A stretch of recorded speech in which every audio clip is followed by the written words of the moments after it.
Қайырлы күн, сіздер Қазақстан Республикасы президенті жанындағы әйелдер істері жөніндегі және отбасылық демографиялық саясат бойынша ұлттық комиссия арнасында. Бүгінгі талқылауымыздың қонақтары Астана қаласы полиция департаментінің зорлық-зомбылыққа қарсы бөлімінің жетекшісі Гүлмира Шрахметова және заңгер, PhD докторы, қоғам қайраткері Бибігүл Нұрашева. Қош келдіңіздер. Қайырлы күн. Бүгін біз әйелдер құқығы туралы сөйлесеміз. Бірінші сұрақ: қазақ әйелдерінің қандай құқықтары бар?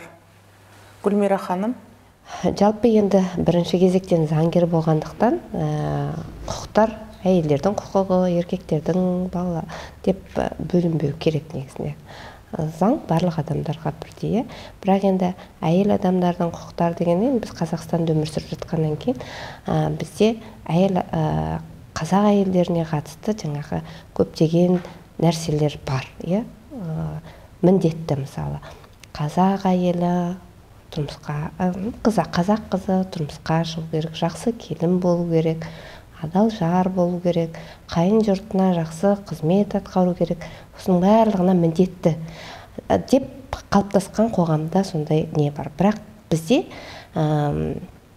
құқықтық мемлекет болғандықтан адамның іс-әрекетіне, ойына, сөзіне, барлығына бостандық берілген. Сондықтан әр адам өзінің жан дүниесіне сай, өзінің ішкі жаңағы бір адамгершілік, моральдық нормаларына сай өмір сүреді. Енді сондықтан мына жерде нақты мынаған деп айтылмаймыз. Ол, мысалы, 1948 жылы Біріккен ұлттар ұйымының бас ассамблеясына шыққан жалпыға ортақ адам құқықтары жөнінде декларацияда, енді ол фундаменталды құжат болғандықтан, сонда көрсетілген баптардың барлығы бізде конституцияда көрініс тапқан болатын. Сол конституциялық құқықтардың барлығы әйелдерге тән. Сондықтан бұл жерде конституцияны оқыса, кез келген қыз бала, кез келген әйел адам өзінің құқықтарын нақты біледі деп есептеймін. Бибігүл ханым. Жалпы адам құқығына байланысты менің ойымша ер адам және әйел адам деп конституцияға сәйкес ешкімде бөлмейді адамды. Қандайды бір жынысына байланысты дискриминация бізде заңда тыйым салынған. Бірақ, мысалы, еңбек құқығының маманы ретінде жалпы еңбек заңнамасында әйел азаматтарға арнайы құқықтар берілген. Себебі, мысалы, 1,5 жасқа дейінгі баланы тамақтандыруға байланысты, мысалы, кішкентай баласы бар болатын болса, осы жұмыс орында баланы, мысалы, емшектен айырмай, оны тамақтандыруға әйел азаматтың, мысалы, құқығы бар. Оны пайдалану керек, бірақ қазіргі таңда көп әйелдер оны біле қоймайды. Содан кейін, мысалы, баланы күтуге байланысты демалыстар бар. Бірақ ол баланы, мысалы, күтуге байланысты демалыстарды екі ата-ананың біреуіне беріледі. Оны, мысалы, үшін ер азаматта ол демалысқа жаңағы ие бола алады. Бірақ сонымен қатар еңбек заңнамасында осындай бір норма бар.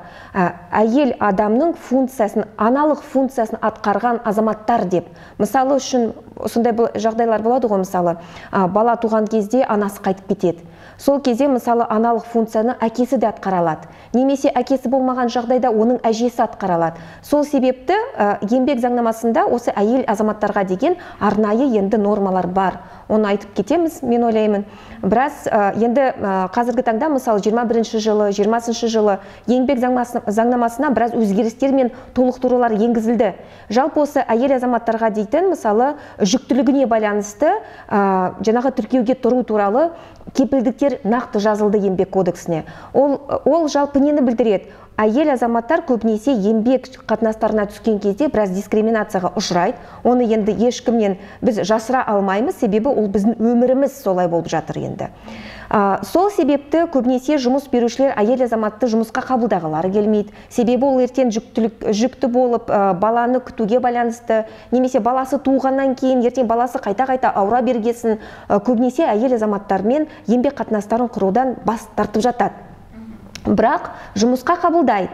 Енді, мысалы, әйел азаматша, мысалы, жүкті болып қалды дейік. Енді еңбек заңнамасында нақты жазылған 12 аптаға дейін жүктілігі бар азаматша, жұмыскер, мысалы жүктілікке байланысты тіркеуден өту қажет, және де сол үшін жұмыс берушіге өтініш беру арқылы ондай азаматшаларға жаңағы демалыс беріледі. Бұл дейтін осы 20-шы және де 21-ші жылы еңбек заңнамасында жаңадан енгізілген нормалардың бірі. Яғни ол азаматша тіркеуге тұрған кезде оның орташа жалақысы сақталынып, жұмыс орны сақталынады деп еңбек заңнамасында нақты жазылды қазір. Ол да мен ойлаймын осы әйел азаматтардың құқықтарына, жаңағы құқықтарын сақтау және де өзінің аналық функциясын жүзеге асыру үшін мемлекет осындай бір өте жақсы жаңағы нормалар енгізіліп жатыр, және де осыны дұрыс пайдалана білу енді әр әйел азаматтың өзінің жаңағы құқығы және де мүмкіндіктері дейікші. Сіздің ойыңызша осы жаңа сіз айтып өткен әйел азаматтардың құқықтарын біздің Қазақстандағы әйелдер қаншалықты жақсы біледі? Олар өз құқықтарын жақсы біле ма, талап ете ма, жоқ білмейтін жағдайлар көп болады ма? Жалпы менің 20 жылдық тәжірибем бар. Осы адамның құқығын қорғауға байланысты. Жалпы менің ойым, субъективтік ойым. Қазіргі таңда әйел азамат болсын, ер азамат болсын өз құқықтарын білмейді. Жұмысқа кіріп жатады, еңбек шартын жасамастан кіреді. Еңбек шарты болмағаннан кейін ешқандай сақтандырудан да өтпейді. Сонымен қатар өзінің жаңағы денсаулығы мен өзінің өмірін сол арқылы қауіпке төндіріп жатады. Сонымен қатар мысалы еңбек заңнамасында көзделген біраз мысалы демалыстар бар, қосымша үзілістер бар, жұмыс уақытына байланысты, бала мысалы 3 жасқа дейін мысалы жұмыскердің мысалы 3 жасқа дейін баласы бар болатын болса, мысалы ол әйел адам қысқартуға ілікпейді. Сондай біраз құқықтарымыз бар, енді соның көбін біле қоймайды. Білмегеннен кейін оны дұрыс пайдаланбайды, немесе еңбек заңнамасын өздері оқып, бірақ оны дұрыс түсінбегендіктен де теріс жаңағы әрекетке әкеп соғады. Жалпы менің ойымша біздің осы еңбек заңнамамыз Қазақстанда өте дұрыс жазылған. Заң керемет, бірақ сол заңды жұмыс беруші мен жұмыскер кей кезде білмей жатады да, екі тараптан да жаңағы құқық бұзушылыққа сондай бір әрекеттер жасап, біреудің құқығын абайсызда да бұзып жататын фактілер бар енді. Сол себепті мен ойлаймын, енді менің объективтік бағам 100%-дан мысалы бір 40% білетін шығар өзінің құқықтарын. Деп мен өзім солай деп есептеймін. Көбінесе өзінің құқығын білмейді енді, әйел азаматтарды, ер азаматтарды. Гүлмира ханым, осы сұрақты сізге де қойғым келіп отыр. Енді бірақ бұл сіздің өзіңіздің жұмысыңыздың саласы бойынша біздің ешкімге құпия емес, біздің елімізде тұрмыстық зорлық-зомбылыққа немесе жалпы сексуалдық зорлық-зомбылыққа көбінесе қыз балалар, әйел балалар ұшырайды. Осындай жағдайда мысалға жанұясында күйеуі ұрып соқса, немесе жаңағы зорлық-зомбылық көрсетсе, әйелдердің қандай құқығы бар? Олар жаңағы күйеуін полицияға звондап жазалатуға құқылы ма, жоқ па? Сол туралы айтып кетсеңіз. Кез келген әйел бірінші кезекте өзінің құқықтарын жүзеге асыруға өзі ұмтылу керек. Көбінесе тәжірибеде әйел адамдар жаңағы тұрмыстық зорлық-зомбылыққа ұшырап жатқанда шыдайды, үндемейді, жазбайды ештеңе, жаңа полицияға хабарласпайды. Оны сол жағдайды қалыпты норма ретінде. Бұл неліктен? Құқықтарын білмегендіктен бе? Біріншіден білмегендіктен, екіншіден бұл адамға оны қалыпты жағдай болып тұруының бірден бір себебі, қазақта ұлы сөз бар, ұяда не көрсек, ұшқанда соны ілесің дейді. Балалар үшін жаңағы алғашқы әлеуметтану сабағы, ұл бала болсын, қыз бала болсын, ол өз отбасынан алады. Отбасындағы үлкендердің жүріс-тұрысы, мінез-құлқы балаға мысал ретінде жазыла береді. Ол жадында сақталады. Егер өзінің отбасында жаңағы қыз балаға немесе анасына қатысты қандай да бір зорлық-зомбылық фактілері орын алғанын қыз бала көрсе, қыз баланың бойында төзімділік пайда болады оған.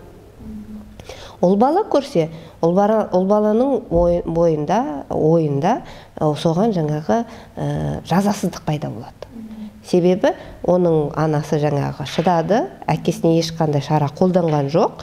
Ол бала оны қалыпты жағдай деп қалыптастырады.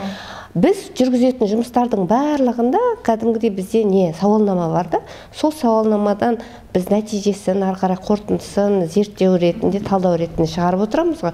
Сонда 98% қыз балалар өздерінің бұрынғы өмірлерін, енді бұрынғы жаңағы отбасында әкесінің тарапынан анасы зорлық-зомбылыққа ұшыраған, өзі балабақшада, мектепте жаңағы буллинг дейміз ғой, соның ұшқындарын көрген қыз балалар ары қарай шыдай береді. Мен мысалы көп оқу орындарына барам, жастармен көп тілдесем, көп сөйлесем, сол кезде байқалып тұрады балалар. Кейбір балаларға дауысты кішкене, тонын кішкене жоғары көтерген, соғанға төзімділік жоқ. Сіз маған тоныңызды ақырындап сөйлесіңіз деген нәрселерді естиміз. Яғни бұл маған сигнал, бұл отбасында барлығы жақсы тәрбие, жаңағы қалыпты жағдайда дұрыс өсіп жатыр. Ал кейбір балалардың жаңағы бір-бірімен араласып сөйлесіп тұрған кезде нормативтік лексикаға жатпайтын былағат сөздермен сөйлесіп тұрған кезде соны да қабылдап жатқан балалардың ортасында, онда бұл жаңағы сигнал, яғни бұл отбасымен дұрыстап жұмыс жасау керек, бұл балалармен дұрыстап жұмыс жасау керек деген біз өзімізге не аламыз. Енді жалпы айтқанда, отбасы тұрмыстық салада қыз бала, әйел адам зорлық-зомбылыққа ұшыраса, ештеңеден қорқудың қажеті жоқ. Қазір бізде қоғамдық сауаттылық, қоғамдық жаңағы құқықтық сауаттылық, құқықтық сана дәрежесі өсіп келе жатыр. Мысалы, тұрмыстық зорлық-зомбылық ол барлық кезде болған. Ал қазір мысалы бізге осындай зорлық-зомбылық фактілері жөнінде хабарласу саны көбейіп келе жатыр. Сонымен қатар біз былай айтамыз, тұрмыстық зорлық-зомбылықтың өсуі. Мысалы 20-шы жылға, 21-ші жылға қарағанда 22-ші жыл мысалы 18 мыңға жуық Жүзек каналына қоңырау келіп түсті. Яғни адамдар бұрынғыдай жасырып отырмайды, ұялмайды, оны қорқу деп санамайды. Бірақ бұл 18 мыңның өзін біз аз дейміз, себебі отбасында ондай нәрселерді айтпайтын отбасылар бар, жасыратын отбасылар бар, сондайға шыдап жүре беретін отбасылар бар. Біз олармен де жұмыс жасаймыз. Ал егер зорлық-зомбылық орын алған жағдайда Жүзек каналына хабарласу арқылы қорғау нұсқамасын аласыз бірінші кезектен. Ол жаңа Қазақстан Республикасының тұрмыстық зорлық-зомбылық профилактикасы 20-шы бабына сәйкес шығарылады. Содан кейін, егер сіздің денеңізде қандайда бір физикалық зардап шеккен болатын болсаңыз, онда сот медициналық сараптамаға жолдама беріледі. Яғни денедегі іздердің барлығын сараптама жасайды. Сосын кейін көп жағдайда, енді қоғамдағы бар дүниені айтайын, арызданғаннан кейін 14-14-тен ұялы телефонға хабарлама келеді. Сіздің ісіңіз жаңағы нарядқа жабылды деген, номенклатуралық іске жабылды дегенде, оларда паника басталады, дүрбелең. Менің ісімді қарамай жауып тастады деп. Ол олай емес, бұл жерде нақты бір нәрсені білу керек. Бұл процессуалдық шешім. Сот медициналық сараптаманың нәтижесі келгеннен кейін, ары қарай іс не әкімшілік тұрғыдан өрбиді, не қылмыстық тұрғыдан. Ол жаңағы денсаулыққа келген зиянның мөлшерін анықтайды. Егер жеңіл түрде болатын болса, Қазақстан Республикасы әкімшілік құқық бұзушылық кодекстің 73-1 бабы бойынша әкімшілік іс қозғалады, материалы сотқа жіберіледі. Ал егер орташа ауырлықтағы және ауыр зардап келетін болса, онда қылмыстық кодекстің 106 және 107 баптарымен іс қозғалады, тергеледі. Ал мысалға әйел баласы, қыз баласы үйде емес, көшеде, қалада бір зорлық-зомбылыққа ұшыраса, сексуалды зорлыққа ұшыраса, не істеу керек? Бұл жерде енді ол отбасы тұрмыстыққа жатпайды, өйткені бұл сыртта жүзеге асқандықтан, бұл жаңағы көшеде болатын болса, ол бұзақылық бабы бойынша іс қозғалады. Не істеу керек сондай жағдайларда қыздар? Қазір мысалы басқа аймақтарға айта алмаймын, бізде Астанада СОС деген нелер бар, жаңағы будкалар бар. Ол халықтың көп орналасқан жерлерінде жүзек будкалар, сол жерге барады. Мысалы, сіз көшеде келе жатып, ұялы телефоныңызды жоғалтып алдыңыз. Немесе сіздің ұялы телефоныңызды біреу алып қашып кетті. Ана жерде жүзекке дереу хабарласу керек. Сол СОС кнопканы бассаңыз, сізге көмек 6 минуттың ішінде келеді. Бұл біріншіден. Екіншіден, App Store және Play Market арқылы сос приложениесін жүктеп алуларыңызды сұраймыз. Өйткені әсіресе бұл тұрмыстық зорлық-зомбылыққа жиі ұшырайтын адамдарға біз сондай ұсыныс береміз. Бұл жерде, мысалы, 102 каналына хабарласу арқылы сіз біраз уақытыңызды жоғалтасыз. Ол жерде таныстыру керек өзіңіз, мекен-жайыңызды айту керек, қай жерде не болғанын барлығын айту керек. Ал жаңағы приложение арқылы жедел басқару орталығының операторы сіздің орныңызды нақтылап біледі, қай жерде тұрғаныңыз, мысалы, сіз паркте тұрсыз, сіздің ұялы телефоныңыз ұрлап кетті, немесе сізді зорлап кетті сол жерде, сонда оператор сіздің қай жерде тұрғаныңызды көреді, и сіздің денеңіздегі қайдағы бір жарақат немесе бар екенін байқаса болды, сізге көмек дереу түрде жетеді. Әйелдердің құқықтық сауаттылығын қалай арттыруға болады? Олар өздерінің құқықтарын біліп, оны талап етіп, әрдайым сол құқықпен өмір сүру үшін мемлекет тарапынан, қоғам тарапынан не істелу керек деп ойлайсыздар?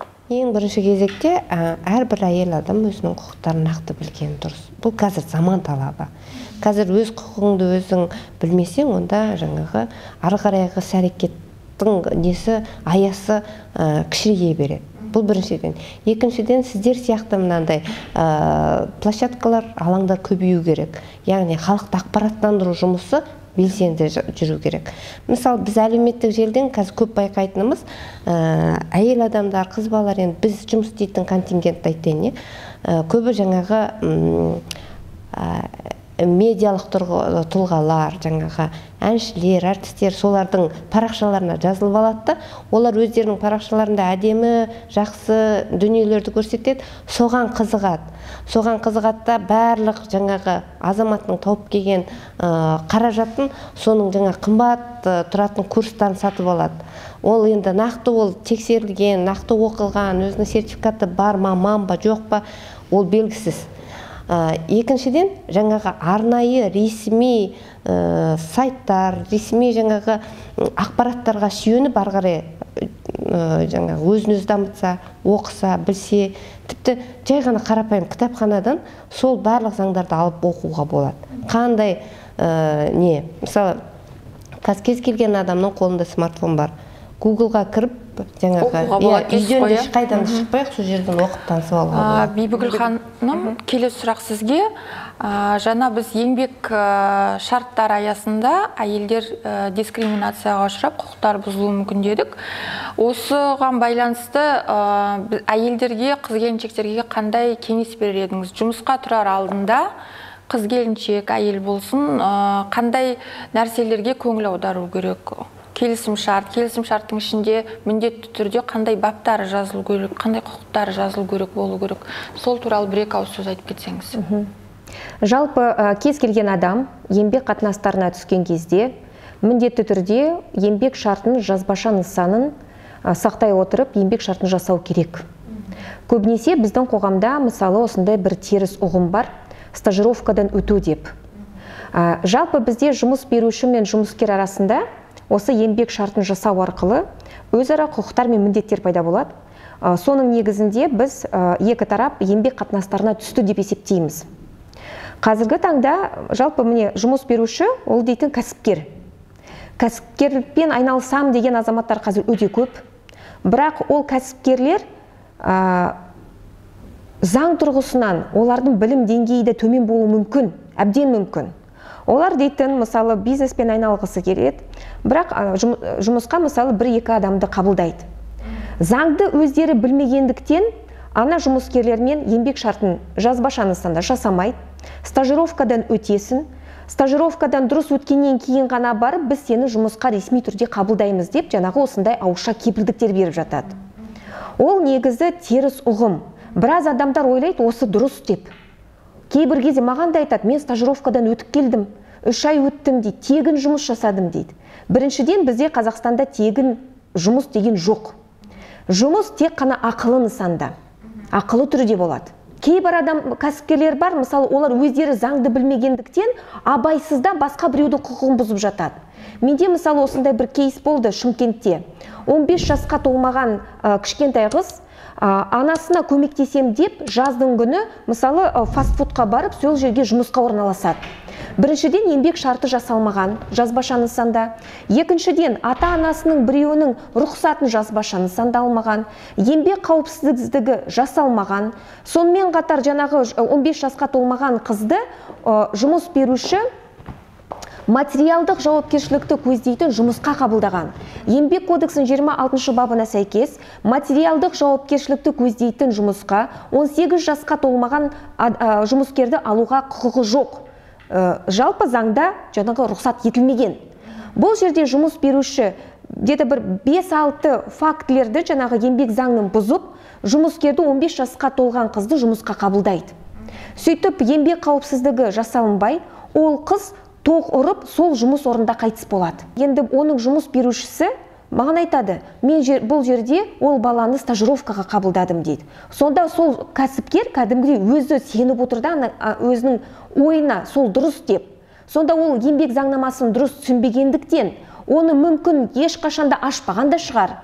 Соның салдарынан осындай жаңағы қайғылы оқиғаға біз тап болдық. Сонымен қатар қазіргі таңда мысал тексерістер жүргізіліп, қылмыстық іс қозғалып, жұмыс берушінің жаңағы әрекетті 100% деп, 100% заңға қайшы деп танылып, бұл жұмыскер, яғни кәсіпкер қазіргі таңда мысалы жаңағы соттың үкімінің негізінде сотталып кетуі де әбден мүмкін. Берушіге де, жұмыскерге де өз құқықтарын біліп, осы еңбек қатынастары болсын, отбасылық қатынастары болсын, қандай да кез келген қоғамдық қатынасқа түскен кезде, ол мысалы бұл әрекеттің салдары қандай болуы мүмкін? Сол заңды ашып оқу керек. Егер де сол заңды ашып, оқып, одан ештеңке түсінбейтін болса, заңгерге барып, кеңес алып, біраз енді мысалы тегін негізде көмекте беріліп жатыр.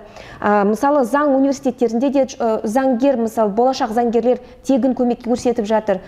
Кем дегенде осындай жаңағы мамандарға барып, заңи көмек алып, соның негізінде жаңағы өзінің жаңағы осындай салдардан алдын алу шаралары ретінде міндетті түрде кеңес алу керек деп есептеймін. Менде тағы бір сұрағым бар Бибигүл ханымға. Сондықтан әйелдер еңбек құқықтарын қалай қорғай алады? Мысалы, трудовой конфликт болған кезінде. Жалпы еңбек қатынастарында енді адам болғаннан кейін міндетті түрде еңбек жаңағы келіспеушіліктер болып жатады. Ол келіспеушіліктерді біз өзара тілдесу арқылы, келіссөздер жүргізу арқылы біз оны шеше аламыз. Конфликт, біздің ойымызша, жалпы конфликт ол бір теріс нәрсе деп. Негізі конфликт болған жерде шындықта ашылады, конфликт болған жерде мысалы қандай да бір болашақта қандай да бір жаңағы жақсы идеяларды келіп қалуы мүмкін. Бірақ кейбір кезде екі тарап өзара келіспеушіліктің жаңағы келіссөздер арқылы жаңағы консенсусқа келе алмай, ары қаратай дау туындауы мүмкін. Сол дауды шешудің бірнеше жолдары бар. Мысалы, мемлекеттік жаңағы арнайы органдарымыз бар. Мысалы, еңбек заңнамасын қадағалауды жүзеге асыратын прокуратура органдары бар. Еңбек заңнамасын орындалуын жаңағы бақылауды жүзеге асыратын мемлекеттік еңбек инспекциясы бар. Сол жерге де мысалы шағымданып, өтініш білдіру арқылы мемлекеттік еңбек инспекциясының жаңағы көмегіне жүгінуге болады. Ол біріншіден. Екіншіден, жалпы еңбек құқығына байланысты бізде мысалы кәсіподақтар бар. Бірақ енді кәсіподақтардың кез келгені енді 100% керемет жұмыс жасап жатыр деп мен айта алмаймын. Оның арасында жаңағы жақсы жұмыс жасап жатқандары бар. Кейбір мысалы кәсіподақтармен қарайым, мысалы заңгері жоқ, кәсіподақтың председателі бар, бухгалтері бар, бірақ оның ішінде заңгері жоқ. Бірақ біз айтамыз мысалы кәсіподақ ол қоғамдық ұйым. Кәсіподақтың ең негізгі мақсаты жұмыскердің еңбек құқығын қорғау үшін ашылған ұйым ғой. Соның ішінде заңгер болмаса, әрине бұл кәсіподақтың жұмысын біз тиімді деп айта алмаймыз. Бірақ кәсіподақтардың мысалы адал қызмет жасап жатқандары да бар. Сол себепті, егер де жұмыскер кәсіподақтың мүшесі болып табылатын болса, ол дейтін жалақысын 1%-ын ай сайын төлеп отырады. Яғни, оған заңи көмек қажет болған кезде ол кәсіподаққа барып, сол кәсіподақтың төрағасынан мені құқығымды қорғайсыздар, қорғауға тиіссіздер деп талап етуге құқығы бар. Сол себепті бұл кәсіподақтың төрағасы осы жұмыскердің құқығын қорғау үшін барлық жұмысты ұйымдастырып жаңағы қызмет көрсетуге міндетті деп есептеймін. Егер де кәсіподақ көмектеспей, мемлекеттік еңбек инспекциясына жүгініп, ол жерден мысалы ешқандай көмек көрсетілмесе егер де, бірақ мен ойлаймын, мемлекеттік еңбек инспекциясына барса, оған міндетті түрде көмектеседі. Өтініш жазуға да көмектеседі. Жұмыс берушінің әрекеті қаншалықты заңға сәйкес немесе заңға қарама-қайшы екендігіне жаңағы мемлекеттік еңбек инспектор өзінің бағасын береді. Және құқықтық жаңағы бағасын береді. Ол сонымен қатар, егер де нәтиже болмайтын болса, кез келген адамның Конституцияның 13-ші бабына сәйкес сот арқылы өзінің құқығын қорғауға жаңағы әр адамның құқығы бар. Бірақ еңбек заңнамасында өзгерістер енгізілгеннен кейін, осы 2016 жылдан бастап, егер де сіздің құқықтарыңыз бұзылатын болса, жұмыс беруші өзінің кез келген актісін шығаратын болса, мысалы бұйрық. Мысалы, тәртіптік жауапкершілікке тарту туралы бұйрық шығарады. Ол бұйрықпен жұмыскерді таныстырады. Ал егер де жұмыскер онымен келіспейтін болған жағдайда, оны жаңағы ол жұмыс берушінің актісінің күшін жою мақсатында ол сотқа бара алмайды. Қазіргі таңда бірінші ол келісім комиссиясына жүгінеді. Келісім комиссиясы дегеніміз әр ұйымның ішінде егерде жұмыскерлердің саны 15 адамнан артық болатын болса, ұйымның ішінде келісім комиссиясы болуы тиіс. Ол комиссия сотқа дейінгі дауларды реттейді. Егерде комиссия бұл дауды қарап, өзінің шешімін шығарып, осы шешіммен мысалы жұмыскер немесе жұмыс беруші келіспейтін болған жағдайда, бұл дау сот арқылы қаралатын болады. Кейбір кезде мысалы сот арқылы біз жұмыскерді бұрынғы жұмыс орнына кіргізіп жатсақ та, ол жұмыскер мен жұмыс берушінің ара қатынасы дейтін уже жаңағы соншалықты суып кетеді, содан кейін бір-бірімен жұмыс жасай алмайды бұрынғыдан. Сол себепті мен ойлаймын, егер де мүмкіндік болып жатса, егер де дау туындап жатса, соны сотқа жеткізбей, соны жұмыс орнында екі тарап бірлесе отырып шешетін болса, мен ойлаймын, бұндай даулар енді жиі пайда болады ғой мысалы, оны шешуге болады.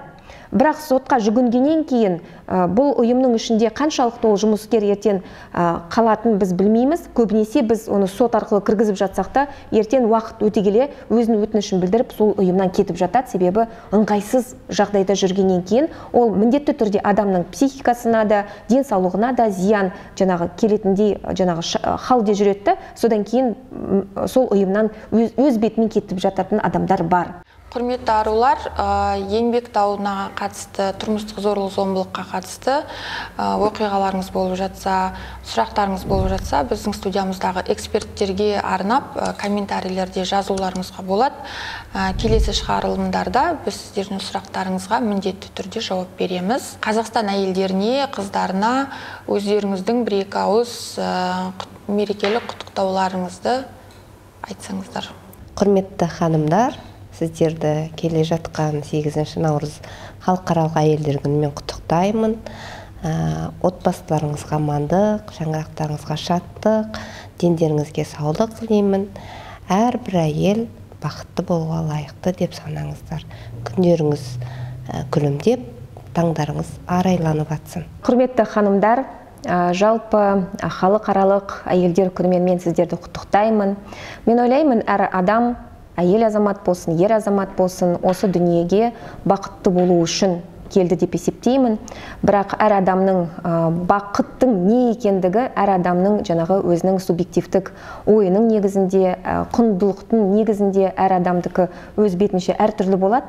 Сол себепті мен сіздерге тілейтінім, ол бірінші адам өзінің денсаулығын сақтау керек, сол денсаулығының арқасында еңбек етіп, сол еңбектің арқасында өзінің жаңағы қажеттіліктерін қанағаттандыру үшін еңбек жасаймыз. Сол еңбектеріңіз адал болсын, және де кез келген әрекет жасаған кезде сіздер осы әрекеттердің арқасында өздеріңіз сондай бір керемет сезімдер, сол әрекеттерді жасау арқылы керемет сезімдерге бөлулеріңізді мен тілектеспін. Тек қана әйел бақытын тілеймін сіздерге. Рахмет. Рахмет. Сау болыңыздар.